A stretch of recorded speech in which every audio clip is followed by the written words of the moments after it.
Hanno lottato fino allo stremo, cercando in tutti i modi di uscire dall'abitacolo dell'auto che stava affondando fino ad inabissarsi. Giulia Di Tiglio, 21 anni, il fidanzato, Altin Hoti, 22, ed Egli Geci, 20 anni, sono morti annegati nel tentativo di mettersi in salvo dalla forza del fiume Regena. Lo si evince da alcuni segni riportati sul corpo. A dirlo la perizia del medico legale Antonello Cirnelli, eseguendo l'ispezione cadaverica sulle tre salme. E a Sant'Agnese di Portogruaro in Viale Venezia, teatro dell'immane tragedia, è incessante il viavai di amici e parenti inconsolabili in pellegrinaggio per portare fiori, lumini e biglietti tra lacrime e un dolore lacerante.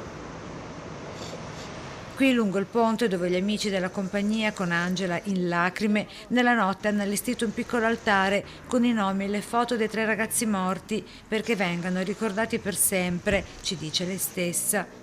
Lì i genitori, i suoi genitori di Altin hanno perso due figli.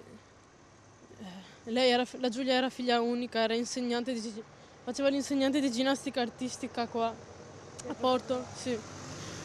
Stava con i bambini, sempre con i bambini, era una persona meravigliosa. Se loro oggi erano vivi, direbbero ma come cavolo è successo?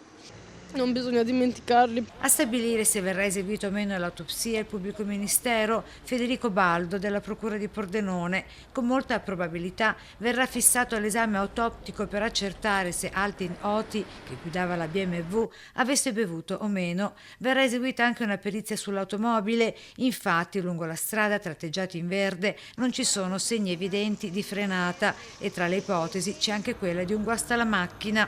Quando era morto il fratello Admir diceva sempre io mi comprerò una macchina grossa così se succede un incidente sono più sicura.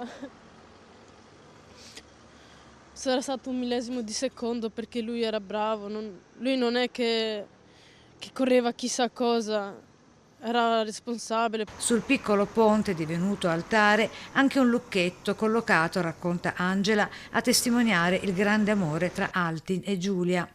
Qua c'è un lucchetto per sempre. Adesso si sono riuniti tutti e tre su.